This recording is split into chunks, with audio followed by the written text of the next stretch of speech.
Park. Welcome to Model Behavior. Today, we look at a week of stark contrasts for Anthropic and a significant productivity push from Google. It is a split screen for Anthropic, Nina. Today, they launched a feature allowing Claude to generate interactive visuals like charts and diagrams directly in the chat window.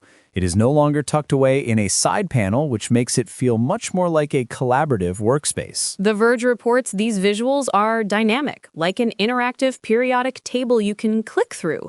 But Thatcher, while the product is gaining capability, the company is hitting a significant wall with the federal government. Exactly. Yesterday, news broke that the State Department is dropping Claude entirely on orders from the administration.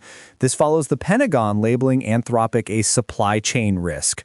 The friction stems from Anthropic's refusal to allow their models to be used for mass domestic surveillance or autonomous weapons. The impact is immediate. The State Department is migrating to OpenAI GPT 4.1, despite some initial data limitations in that transition.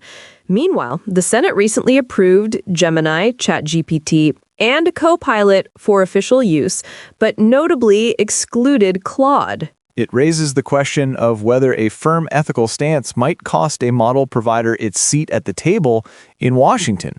While Anthropic deals with that fallout, Google is ensuring Gemini is ubiquitous for everyone else. They just announced a major Help Me Create experience for Workspace. This goes beyond a standard chatbot. Google is integrating Gemini across Docs, Sheets, and Slides to pull information directly from Drive and Gmail. For instance, in Sheets, you can use a single prompt to build an entire budget spreadsheet based on your existing documents. I am curious to see how the Fill with Gemini tool performs in the real world, Nina. Auto-populating data from the web or internal files sounds efficient, but users will need to be diligent about verification, especially with financial data. That is a fair point, Thatcher. Accuracy remains the baseline requirement. Thank you for listening to Model Behavior. mb.neuralnewscast.com. Neural Newscast is AI-assisted, human-reviewed. View our AI transparency policy at neuralnewscast.com.